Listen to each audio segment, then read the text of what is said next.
Welcome into the Inside Scoop. I'm your host, Josh Newberg, and we are live from Nashville, Tennessee. Today is Sunday, December 15th, and there has been so much going on.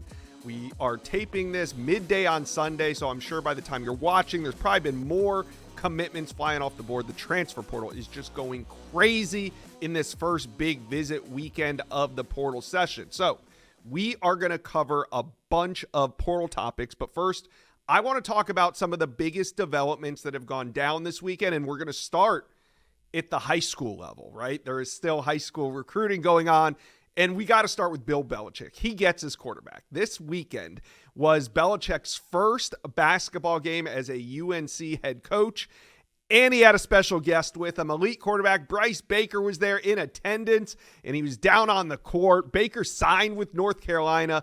After speaking with Belichick earlier this week on a Zoom call, Steve Wiltfong reported it. It's the first big recruiting weekend for the UNC head coach and first big recruiting win, I should say. This is why college football is just the best, right?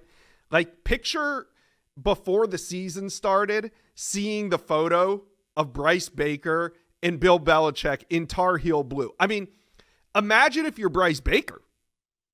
Playing for Mac Brown would be great, no question. You committed to UNC to play for Mac Brown, but now you get to play for Bill Belichick.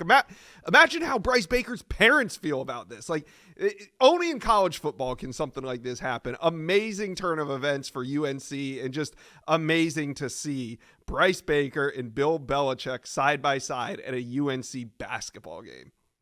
All right, moving on. Number one overall in the 2026 class visits Ohio State. Yeah, we're talking Jackson Cantwell visit Ohio State on Saturday and had this to say to Steve Wiltfong, quote, "The big takeaways were that Ohio State is investing in the trenches and is improving rapidly on the offensive line, and they think I fit in with their culture and could help them out with building their offensive line to be as good as possible." Hey, sounds good for Cantwell. He also is visiting Michigan today on Sunday. He'll be at Michigan. So Alabama, Georgia, LSU, Miami, Missouri, Nebraska, all heavily involved, but now Ohio State and Michigan as well. So no word on a decision, but honestly, I feel like the next 2 to 3 months is going to be very important for Jackson Cantwell. I'm not sure we're going to see any more teams involved, so I think this could be it. Maybe he narrows his list down here in the near future, but I wouldn't be surprised by a spring decision. All right, On3's number one quarterback commits to USC. RJ Sermons chose the Trojans over Oregon, Alabama, Georgia, Notre Dame. His reason for committing, quote, "to have the chance to thrive in your hometown is amazing." And that's what USC's really been selling. You know, they want to lock down the state of California, and this was a huge step in that direction. Sermons is a Trojan legacy recruit. His father played running back at USC from 94 to 97, so this is a big pickup. I thought maybe Oregon was going to be able to swipe him out of the state, but this recruitment had been trending in USC's direction the past few weeks. All right, Georgia. Let's talk a little dogs. Georgia lands the top JUCO defensive lineman. Seven Cloud was on campus this weekend in Athens, and he committed. 6'4", 300 pounds. And maybe Georgia fans are like, man, this name sounds familiar. Well, it should, because on January 7th, 2021, a much younger Cloud committed to the Georgia Bulldogs. Now, that was almost 4 years ago. A winding road that sent him through the JUCO ranks has him back on the commit list for the Dogs once again, and he's ready to contribute immediately. Good things come to those who wait. I believe he's going to have 2 years of eligibility once he's on campus.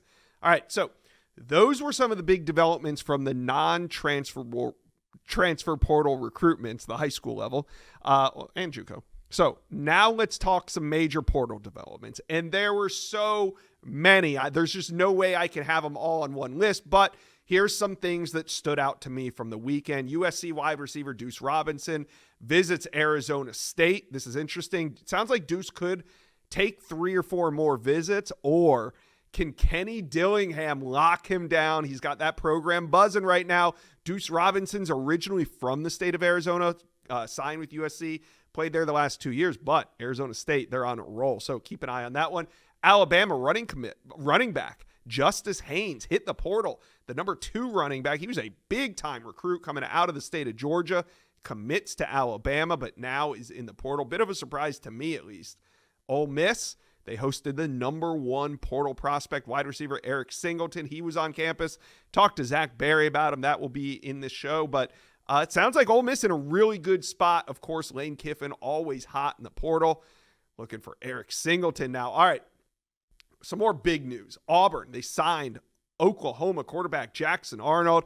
It's Picksmas season. That's right. We're talking Prize Picks. I love Prize Picks. And this week, I want to tell you about some December promos. How about 1,000x payouts? The game just changed with your lineups at Prize Picks. You now have the ability to win up to 1,000 times your money, the highest payout level ever offered at Prize Picks, and that's available now. Also, 5 and 6 pick power plays. You already know the 2, 3, and 4 pick power plays, but let us introduce you to the next level. Now you can craft power plays with up to 6 player projections involved live on the board. It's now, so go take advantage of that. And really, all of December means promos. It's the season of giving, and we only know one way to celebrate that here at Prize Picks: Picksmas. So follow along with us the holiday season for free picks, discounts, free lineups, and more coming at you all month long. So we got the playoffs coming up for college football. NFL football is booming. It's a great time to up your Prize Picks game. Here's what we're going to do. Go to prizepicks.com/inside scoop. Use promo code inside scoop, and I'm going to give you a deal. You bet $5 in lineups, you're guaranteed $50. What that means is you play $5. Whether you win or lose that bet, you're going to have a guaranteed $50 in your account. That's prizepicks.com/inside scoop. Promo code inside scoop. Daily fantasy sports made easy. What a crazy day. What a crazy weekend it's been for the Auburn Tigers. Walker White, he puts himself in the portal. I thought that was a bit of a surprise, but Jackson Arnold could be the future for the Auburn Tigers at quarterback. We will see. All right, LSU, they signed UFDB Jakeem Jackson. That was a big development, ties there. And Jakeem Jackson takes one visit, shuts it all down. He will be an LSU Tiger. He was a top 100 prospect that signed with UF just 2 years ago. And LSU, they're not done. They also land quarterback Michael Van Buren. I thought he was pretty darn good as a true freshman for Mississippi State. He got forced into action late in the season. Also, top 10 edge target, Jamari Butler from Nebraska. LSU gets him on campus, and they lock him down. Now, Texas, they've been busy. They signed Purdue defensive lineman Cole Brevard. They also have Lee Hunter on campus. They got more big names on campus, but Lee Hunter departing UCF. He originally signed with Auburn, transferred to UCF, but he is a plug-and-play player on that defensive line. Wouldn't be surprised if Texas gets him. Louisville, they signed quarterback Miller Moss, leaving USC. And Missouri gets wide receiver Kevin Coleman, very productive, had about 75 catches on the season. So there's more major developments. I mean, Ole Miss hosted Dane Key.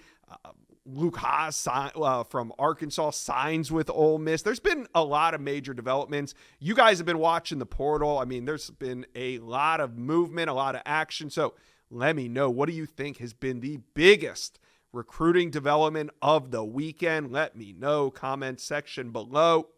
Let's talk a little Auburn recruiting. Hugh Freeze, he landed 2 major players out of the portal at positions of need. Also, there could be some negative consequences that come from this, but overall, a huge weekend for Auburn, and it might not be done. I got Jeffrey Lee from Auburn live on this video. We're going to go behind the scenes of some of these big transfers. So, Auburn fans, do me a favor right now. Smash that subscribe button. We are talking Auburn year-round on this channel, so jump on board and hit subscribe. All right, let's bring in Jeffrey Lee from Auburn live. Now, we're going to start with Jackson Arnold. He hit the portal. Initial reports had him going to Mississippi State. But over the course of the last week, what did Auburn do to ultimately land him? Got him on campus, man. That was the most important thing.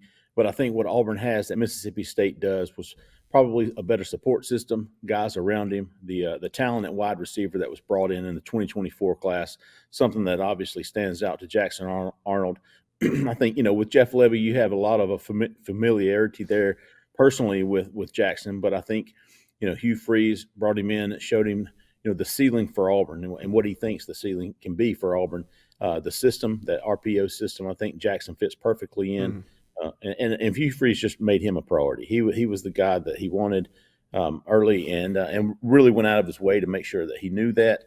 But I think, the support, the system, and everything that comes with what he's got at Auburn, what he can be, was what put Auburn over the top. So is he going to be the starter next year for Auburn? Because you just reported Ashton Daniels from Stanford is still expected to visit today. What's going on at the quarterback position? Well, Auburn wanted 2, and that was before Walker White entered the portal on Saturday. So they really need 3. But 2 was the original plan. They needed 2 guys to come in, compete for that QB1 spot, and if not, have an experienced backup there. And I think that's what Ashton Daniels will be able to provide, some competition at QB1 with Jackson Arnold. And then if that doesn't work out, you've got an experienced 3-year starter from Stanford waiting in the wings to go in at QB2. But I fully expect, and I think Auburn fully expects Jackson Arnold to be QB1 come next fall. So there was some fallout from taking Jackson Arnold because obviously Auburn didn't see the Walker White transfer coming. They tweeted out a graphic with Walker White, Deuce, and Jackson Arnold in there saying this is one of the most talented quarterback rooms in Auburn history. And then less than an hour later, Walker White hits the portal. Was that a surprise? I mean, he kind of held that 2024 class together, or not held it together, but kind of built it around him. Was it a bit of a surprise to see Walker White portal? And do you think he could come back to Auburn? I don't expect him to come back. I think Walker White's he is exploring other options. I don't think right now. But as far as a surprise, everybody was surprised about that. And opening up another spot for Auburn, whether or not they fill it from the transfer portal, maybe find a guy in February. But they want four quarterbacks on scholarship, and right now they've got 2. All right, so we know running back was also a major need. You've been on this channel. We've talked about it, and Auburn addressed that. UConn transfer Darrell Robinson committed this weekend. What does he bring to this Auburn offense? He's a dynamic running back, Josh. He can do everything. He can catch the ball out of the backfield. He had a fantastic freshman year at UConn. I think another thing, a little supplemental to his commitment. He's from St. Francis Academy, a school that Auburn has, recently built a pipeline. They've got 3 signees in the 2025 class from St. Francis. They've got a commitment in 2026 class from St. Francis. So getting another one of those guys on campus from one of the more powerhouse schools in the country is never a bad thing. All right. So what's next for Auburn when it comes to the transfer portal? Because I have a feeling the weekend fireworks are not over yet. What's next? They need an edge. Cleve Lubin is the top target from Coastal Carolina. Would love to get him in the boat. I think the most important need right now, the most pressing concern for Auburn and Auburn fans is left tackle. And you've got a guy who came in this weekend, Xavier Chaplin, 2-year starter at Virginia Tech. Big dude, 6'8", 320, 87-inch wingspan. He's everything you want in a left tackle in the SEC. They would love to get him in the boat and then add some pieces around him, starting at wide receiver. Let's don't forget about Eric Singleton. Auburn's pushing extremely hard for him, as are several others, but he is a top dog. And then a tight end. Auburn's got Kamari Anderson, had him on campus. Cody Hardy, another guy on campus. And then the interior offensive line is another important need. You've got Josh Thompson, Wendell Moe, 2 guys that's already visited. So some work already done, Josh, but a lot of work still left to do. All right. It's going to be a busy portal day. We're taping this on Sunday morning. Who knows, by the time people watch this, there could be more additions. But regardless, it's just been a wild weekend for Auburn in the portal. And before I let you go, though, this has been going around the Auburn universe as well. Want to get your opinion on Deuce Knight and what number he'll wear or should wear when he arrives at Auburn. He's come out and say he models his game after Cam Newton. It's why he wears the number 2.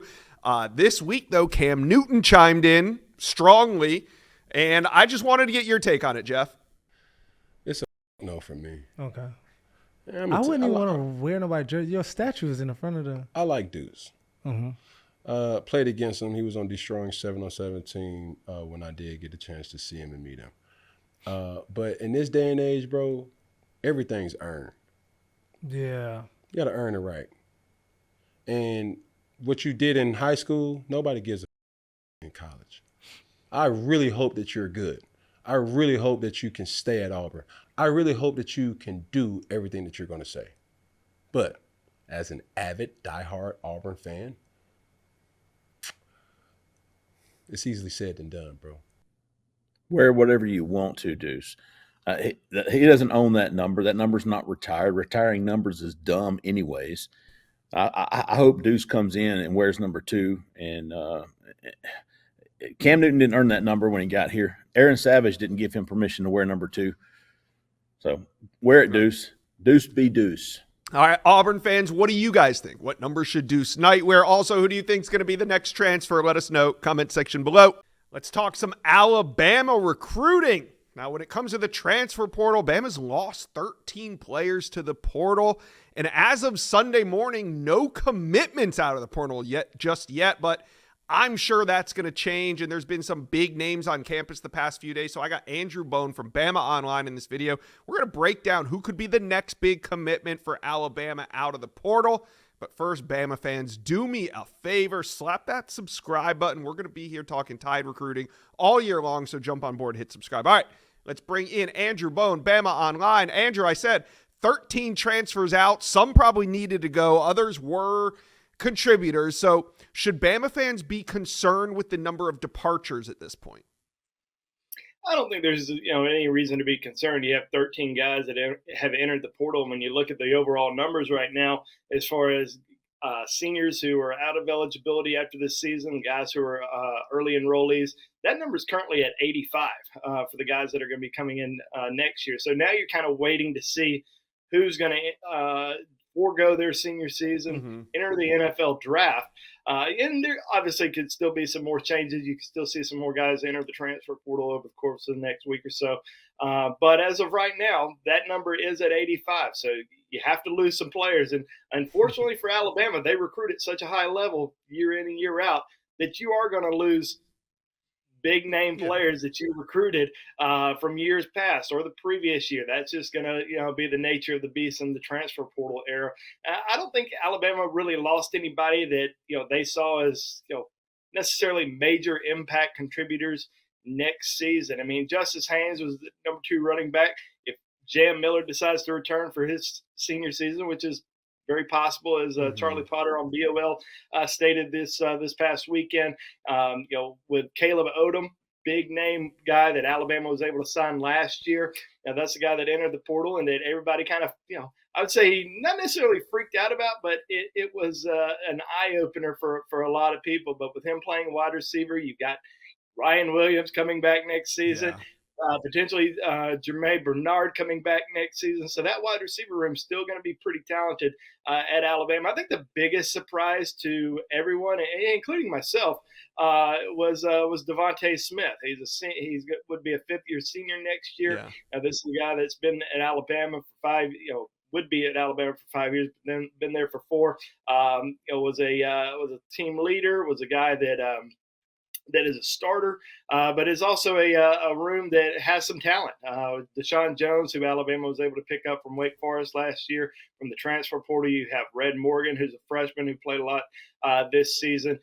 But as of right now, he's probably – Devontae Smith probably the biggest surprise for everyone just because of the amount of playing time that he had received and would expect to receive next season. Yeah, and I say this all the time about the portal, and it specifically applies when I talk Alabama, but I always say the tide goes out, the tide comes back in. Now for Alabama, the tide hasn't come back in yet, but it's about to. So defensive line we know is a major position of need for the Tide. Who is Alabama targeting right now? I think the biggest name that we're following this weekend is Kelby Collins. Kelby Collins, a former Gardendale native, Gardendale, Alabama native, been at Florida the last couple seasons.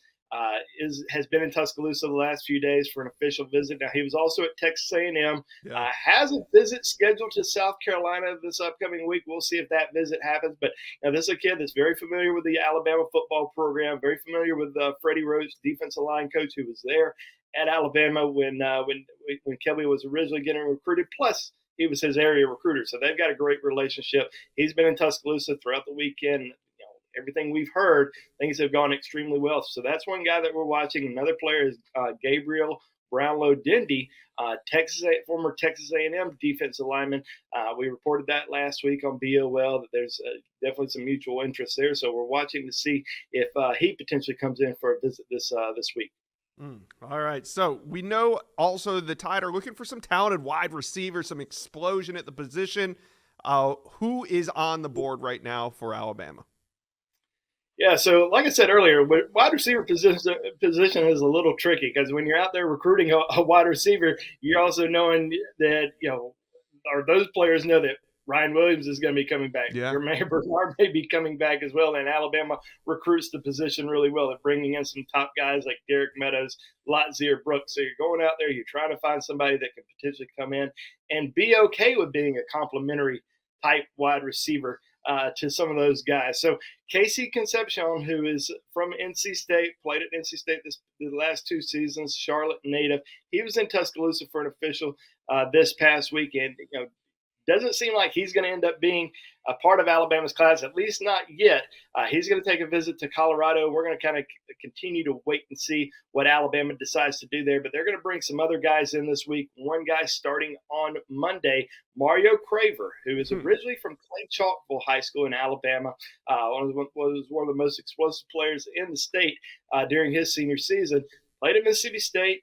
Now he's coming back for an official with Alabama. So we'll see.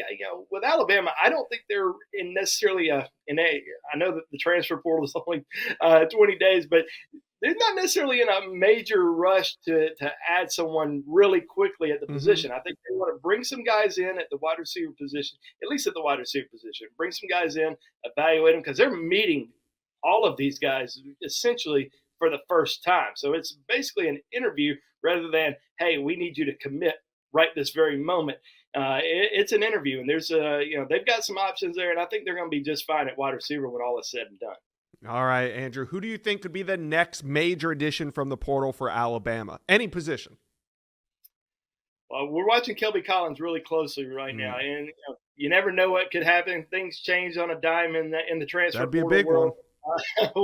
Whether it's Alabama would love to bring in a tight end, they'd love to bring in potentially a linebacker this week, but from what we're watching right now, it's going to be Kelby Collins as far as the guy that we think could be next to jump on board. So if he decides to cancel the visit to South Carolina, I would say Alabama's got a great shot there. All right, Alabama fans, talk to Andrew Bowen and I. How are you guys feeling about the portal? Who do you think is going to be the next major commitment for the Tide? Let us know. Comment section below. Let's talk some Ole Miss recruiting. Lane Kiffin is racking up commitments in the transfer portal, and it's been a great weekend for the Rebels.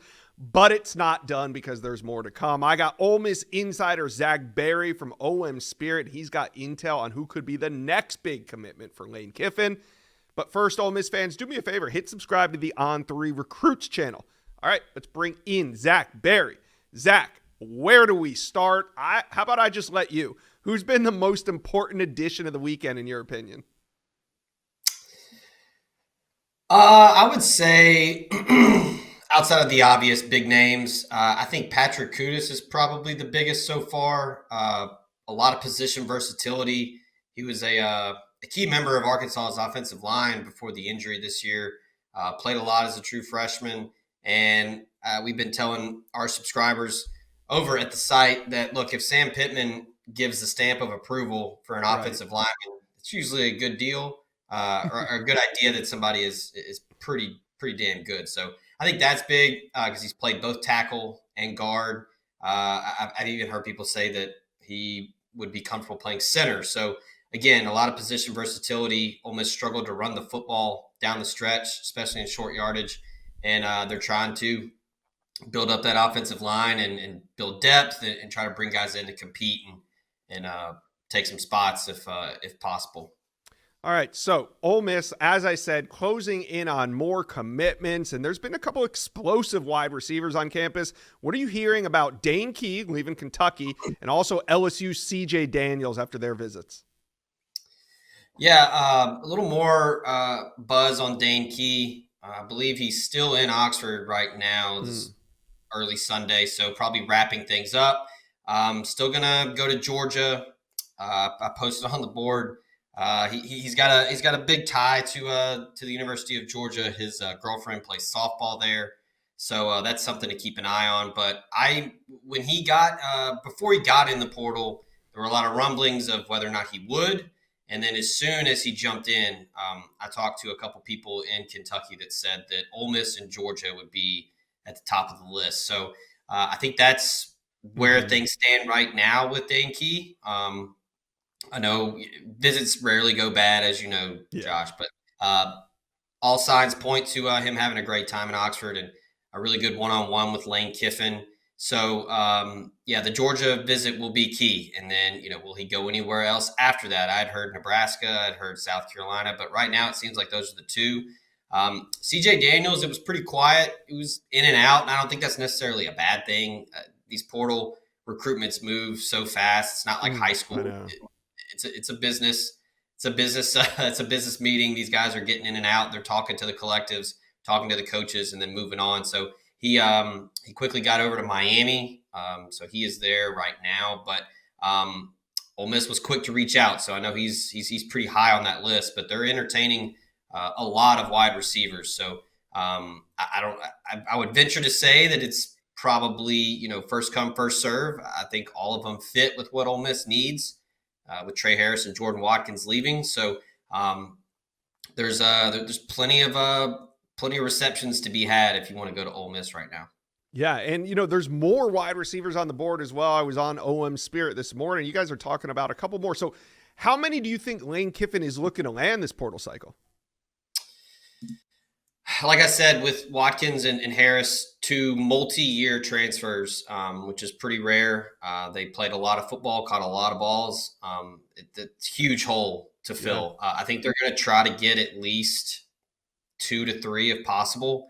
They definitely need an outside guy that's big and physical. Kiffin likes that. Trey Harris, when he was healthy, was a nightmare for people. And I think that having that big physical outside receiver helps his offense run a little bit more efficiently. I think first and foremost, he wants to run the ball, but he wants that big guy that he can just kind of poke people in between the eyes until they stop it. And that's what Trey Harris did. So they're going to try to go get someone that can win those one-on-one matchups. But yeah, I think probably 2 to 3. I mean, Caden Lee's back. The guy quietly was second on the team in receptions this year. He was outstanding. When Jordan Watkins went down and then Trey Harris went down, he became kind of the go-to guy for Jackson Dart. So they're trying to pair up, another guy in the slot that can be dynamic and then a big physical guy on the outside.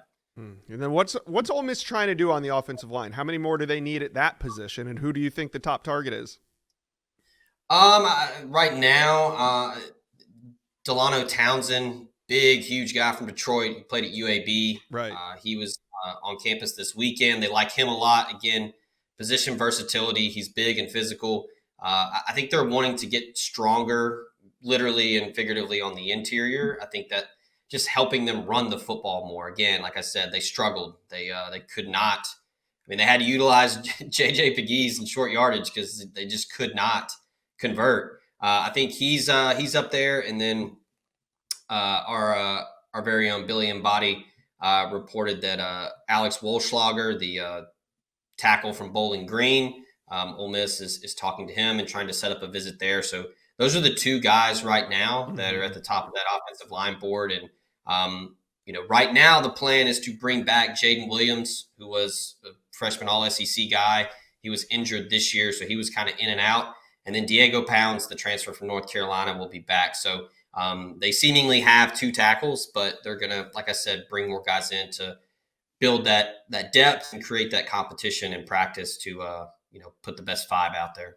All right. So who do you think could be the next big portal addition for Lane Kiffin and Ole Miss? I think right now, with how quickly things are moving, it seems Ole Miss had a plan early on and really got aggressive this week with, landing 6 guys. Yeah. I think you're probably looking at a wide receiver or an offensive lineman. I think Delano Townsend is a guy that could potentially go ahead and pull the trigger. One guy that's arriving today, Oklahoma State wide receiver, Dejon Stribling, a guy from Hawaii that was really good for Oklahoma State, a really explosive, dynamic wide receiver that, like I said, he fits that mold of somebody that can be on the outside and, be physical and make plays downfield. He was really good after the catch, but he averaged around 17 yards per reception this past year on a bad Oklahoma State team. He looks the part too, 6'3", 200. He's a first guy off the bus type. So I'd probably say those two guys. With Stribling coming in, I don't know if Kiffin and them want to really wait around and wait on guys. I mean, like somebody like an Eric Singleton, you're gonna let him do his thing and wait a little bit and let him make a decision. He's the number 1 overall prospect in the portal.